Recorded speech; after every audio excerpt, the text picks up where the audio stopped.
자정이 다가오자 아만다는 정신적으로나 육체적으로 완전히 소진된 기분이 들었다. 대기실에 앉아 잡지 페이지를 넘겨보아도 아무것도 눈에 들어오지 않았고 아들에 대한 두려움을 떨치려 강박적으로 주변을 서성였다. 시간이 흐르며 극심했던 불안감은 점차 사라졌고 결국 껍데기만 남은 듯한 무력감만이 찾아왔다. 1시간 전쯤 린이 당황한 기색으로 급히 들어와 아만다에게 매달리며 끊임없이 질문을 쏟아냈다. 린은 이어 프랭크에게 사고 경위를 집요하게 물었다. 프랭크는 누군가 교차로에서 과속을 했다며 어깨를 으쓱해 보였다. 그는 이제 술이 깬 상태였고 제러드에 대한 걱정이 역력했지만 제러드가 왜 그 시간에 운전대를 잡고 교차로를 지나고 있었는지는 언급하지 않았다. 아만다는 대기실에 머무는 동안 프랭크에게 아무런 말도 걸지 않았다. 린이 두 사람 사이의 침묵을 눈치챘을 법했지만 린 역시 오빠에 대한 걱정에 잠겨 조용히 있었다. 린이 캠프에 있는 아네트를 데려와야 하는지 묻자 아만다는 상황을 더 지켜보자고 답했다. 아네트가 이 위기를 이해하기에는 너무 어렵고 아만다 스스로도 지금은 아네트를 돌볼 여력이 없었기에 간신히 버티는 것만으로도 벅찼다. 자정이 넘은 시각 밀스 박사가 깨끗한 수술복으로 갈아입고 지친 모습으로 나타났다.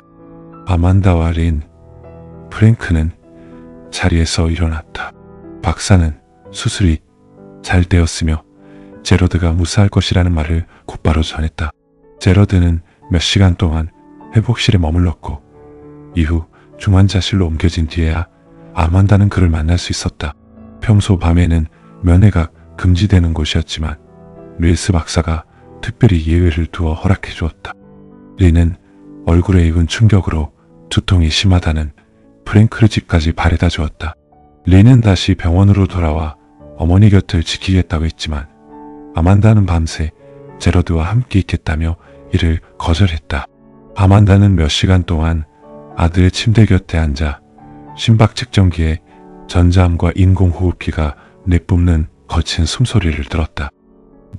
제러드의 피부는 낡은 플라스틱처럼 변했고 뺨은 움푹 꺼져 있었다. 낯선 병실 풍경 속에 누워있는 아들은 평소 알던 모습이 아니어서 마치 모르는 사람처럼 느껴졌다. 그나마 온기가 남아있는 손만이 평소와 같아 보였고 아만다는 그 손을 쥐며 힘을 냈다. 간호사가 붕대를 갈아줄 때 언뜻 보인 몸통의 깊은 상처는 차마 바라보기 힘들 정도로 참혹했다.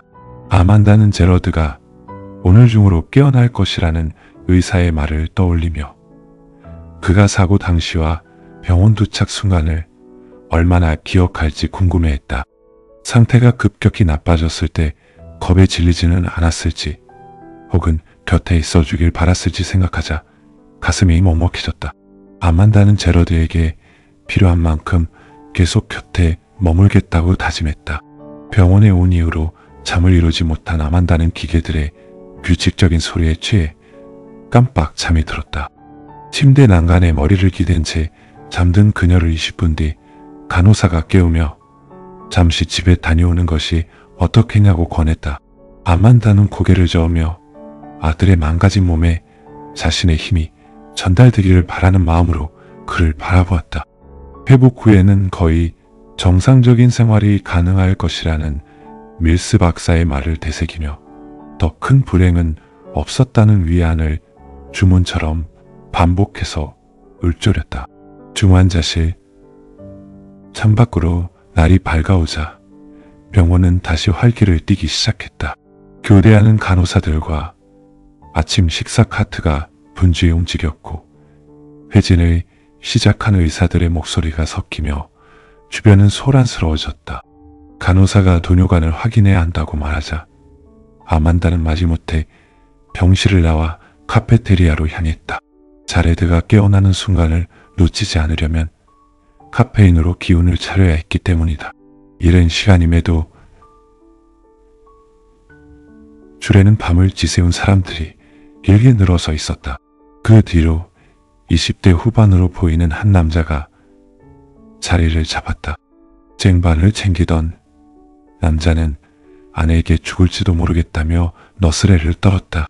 아만다가 이유를 묻자 그는 어젯밤 아이를 낳은 아내가 커피를 사오라고 심부름을 보냈는데 신생아실에 들러 아이를 한 번 더 보느라 늦었다고 답했다. 아만다는 그 말에 미소를 지으며 아이의 성별을 물었다.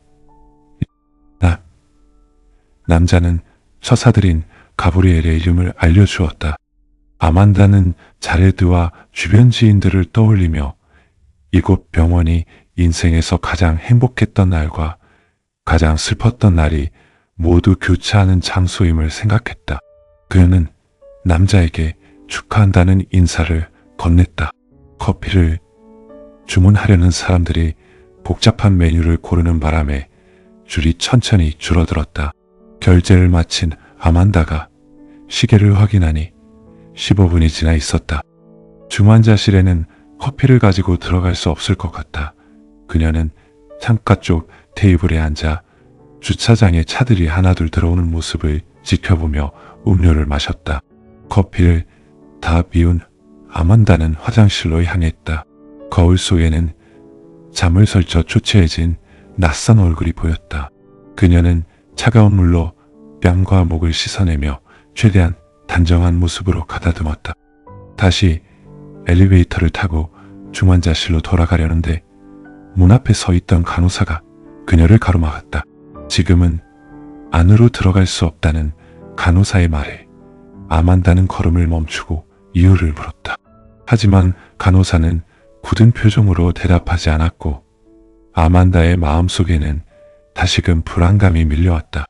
중환자실 문 밖에서 1시간 가까이 기다린 끝에 밀스 박사가 나타났다. 박사는 심각한 상황이 발생했다며 사과했다. 방금 전까지 곁에 있었는데 어떻게 그럴 수 있느냐며 아만다가 말을 더듬었다. 박사는 오심실에 허혈이 발생해 경색이 일어났다고 설명하며 고개를 저었다. 아만다는 미간을 찌푸리며 무슨 뜻인지 모르겠으니 이해할 수 있게 말해달라고 요구했다. 밀스 박사는 부드러운 목소리와 안타까운 표정으로 아들의 심장마비 소식을 전했다. 아만다는 복도가 좁아지는 기분을 느끼며 눈을 깜빡였다. 잠시 전까지 회복 중이었던 아들이 그럴 리 없다며 부정했다. 정신이 몽롱해진 아만다는 수술이 잘 되었고 곧 깨어날 것이라던 박사의 말을 쏟아냈다. 박사가 사과하려 했지만 아만다는 겨우 19살인 아들에게 어떻게 이런 일이 생길 수 있느냐며 따져 물었다. 박사는 혈전 때문에 가능성이 크다고 설명했다. 원래 입었던 부상이나 수술 과정에서의 충격이 원인일 수 있지만 확실히 알 방법은 없다고 덧붙였다. 심각한 손상을 입은 상태에서는 드물게 이런 일이 일어날 수 있다는 말과 함께 박사가 아만다의 팔을 만졌다. 중환자실이 아니었다면 아예 살아남지 못했을 것이라는 설명이 이어졌다. 아만다는 떨리는 목소리로 아들이 무사히 살아남아 괜찮아질 것인지 물었다. 하지만 박사는 표정을 지은 채 알 수 없다고 답했다. 아만다는 그 말이 무슨 뜻인지 되물었다. 박사는 심장 박동 리듬을 유지하는 것이 어렵다는 의학적 설명을 내놓았다. 아만다는 의사처럼 말하지 말고 아들이 정말 괜찮은 것인지 알기 쉽게 말해달라고 울먹이며 외쳤다. 밀스 박사는 처음으로 시선을 피하며 아들의 심장 기능이 떨어지고 있다고 말했다. 적절한 조치가 없다면 얼마나 더 버틸 수 있을지 확신할 수 없다는 말이었다. 아만다는 그 말에 충격을 받은 듯 몸을 비틀거렸다. 벽에 몸을 기대어 간신히 중심을 잡은 그녀는 박사가 한 말의 의미를 곱씹었다. 아들이 죽는다는 뜻이 아니어야 한다며 젊고 건강한 아이이니 반드시 방법을 찾아내라고 속삭였다. 밀스 박사는 지친 기색으로 할 수 있는 모든 조치를 다하고 있다고 답했다. 비아에게 일어났던 일이 제러드에게까지 반복될 수는 없었다. 아만다는 절박한 심정으로 소리를 높이며 수술을 포함해 할 수 있는 모든 조치를 다 해달라고 박사를 재촉했다. 하지만 미스 박사는 지금 상황에서 수술은 불가능하다고 잘라 말했다. 아만다는 목소리가 갈라질 정도로 울먹이며 아이를 살려달라고 매달렸다. 박사가 상황이 그렇게 간단하지 않다고 설명하려 했지만 아만다는 이해할 수 없다는 표정으로 이유를 물었다.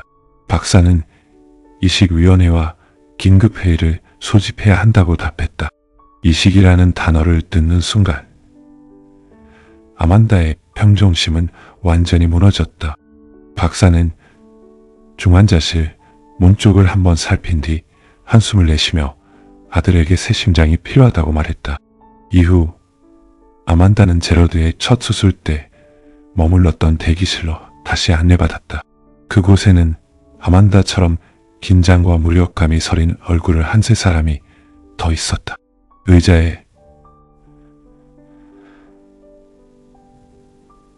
의자에 주저앉은 아만다는 과거의 끔찍한 기억이 되살아나는 기분을 떨쳐내지 못했다. 아이가 얼마나 더 버틸 수 있을지 알 수 없는 상황이었다. 소독약 냄새와 끔찍한 형광등 조명, 그리고 불안에 찌든 사람들의 얼굴이 가득한 대기실은 더 이상 견딜 수 없는 공간이었다. 비가 아팠을 때 보냈던 수많은 시간이 겹쳐 보이며 절망감이 밀려왔고 아만다는 그곳을 벗어나야만 했다. 가방을 어깨에 메고 타일 복도를 지나 밖으로 도망치듯 빠져나온 아만다는 테라스의 돌벤치에 앉아 새벽 공기를 깊게 마셨다. 곧바로 전화를 걸어 병원으로 출발하려는 린과 프랭크에게 상황을 알렸다. 린이 쏟아내는 질문들을 끊으며 아만다는 캠프에 있는 아네트를 데려와 달라고 부탁했다. 왕복 3시간이 걸리는 거리라 린은 제러드를 보고 싶다며 망설였지만 아만다는 단호하게 도움을 요청했다. 옆에서 전화를 같이 듣던 프랭크는 아무 말이 없었다. 이어 어머니에게 전화를 걸어 지난 하루 동안 벌어진 일을 설명하던 아만다는 결국 말을 다 맺지 못한 채 무너져 내렸다. 어머니는 최대한 빨리 가겠다고 짧게 답했다. 이후 병원에 도착한 프랭크와 함께 3층 사무실에서 미스 박사를 만나 심장 이식 가능성에 대해 이야기를 나누었다. 아만다는 박사의 설명을 모두 들었지만 나중에 기억에 남은 것은 단 2가지뿐이었다. 하나는 제러드가 이식위원회의 승인을 받지 못할 수도 있다는 점이었다. 교통사고 환자를 대기 명단에 올린 전례가 없어 자격 요건을 충족할지 확신할 수 없었다. 다른 하나는 승인을 받더라도 적합한 심장이 나타나는 것은 순전히 운에 달린 일이며 그 확률 또한 매우 낮다는 사실이었다. 2가지 모두 가능성이 희박했다. 제러드가 얼마나 더 버틸 수 있을지 알 수 없는 상황이었다. 대기실로 돌아가는 길에 프랭크는 멍한 표정이었고 아만다는 분노에 휩싸여 그와 말 한마디 섞지 않은 채 거리감을 두었다. 1시간쯤 지나자 간호사가 다가와 제러드의 상태가 일단은 안정되었으니 중환자실 면회가 가능하다는 소식을 전했다. 아만다와 프랭크는 제러드의 침대 곁에 섰다. 아만다는 누워있는 의식 없는 모습에서 예전의 어린 시절과 청년기의 제러드를 떠올렸지만 지금의 모습과는 도저히 연결짓기 힘들었다. 프랭크가 낮은 목소리로 사과하며 조금만 더 견뎌달라고 속삭이자 아만다는 억누르기 힘든 분노와 불신이 치밀어 올랐다. 프랭크는 하룻밤 사이에 10년은 늙어 보일 정도로 초췌하고 침울한 모습이었다. 하지만 아만다는 그가 느끼는 죄책감에 조금의 동정심도 품지 않았다. 대신 제러드의 머리카락을 손가락으로 쓸어내리며 모니터에서 들려오는 기계음의 박자를 세웠다. 주변의 간호사들은 평소처럼 수액을 점검하고 다이얼을 조절하며 분주히 움직였지만 아만다에게 이 상황은 결코 평범한 일상이 아니었다.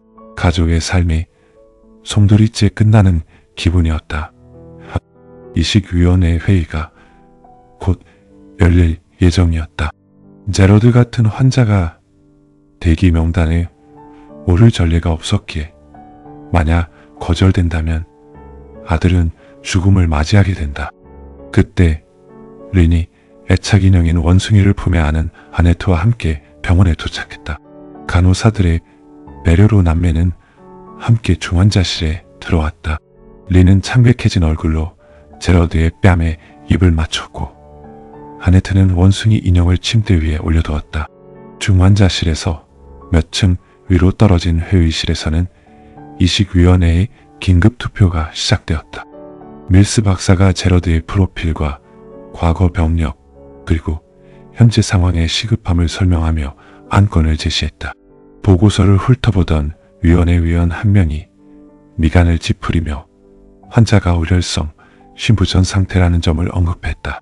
밀스 박사는 고개를 끄덕이며 심근경색으로 인해 우심실이 심하게 손상되었다고 덧붙였다. 그러자 위원은 해당 증상이 자동차 사고로 인한 부상에서 비롯되었을 가능성이 크다며 보통 사고 피해자에게는 심장을 이식하지 않는다는 원칙을 내세웠다. 밀스 박사는 사고 피해자들이 대개 이식의 혜택을 누릴 만큼 오래 버티지 못하기 때문이라고 반박했다. 하지만 이번 환자는 젊고 건강하며 생존 가능성도 충분하다고 강조했다.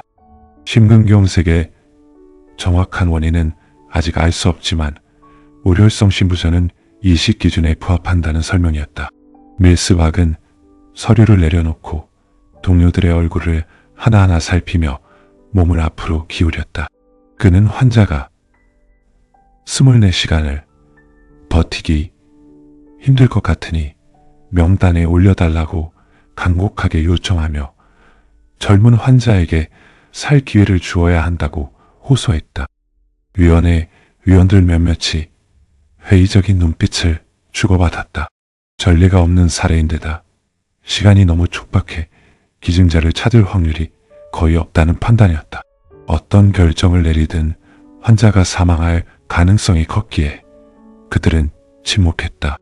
그 이면에는 병원의 평판과 연구 자금, 그리고 미래에 더 많은 생명을 구하기 위해 현재의 한 명을 희생시켜 성공률을 관리하려는 냉정한 계산이 깔려 있었다. 밀스 박사는 동료들이 숫자로 설명되지 않는 개별 환자의 특수성을 이해하고 있다는 점을 믿었다. 지금 당장의 환자를 돕기 위해 위험을 감수하는 것이 그들이 의사가 된 본래 이유라고 생각했다.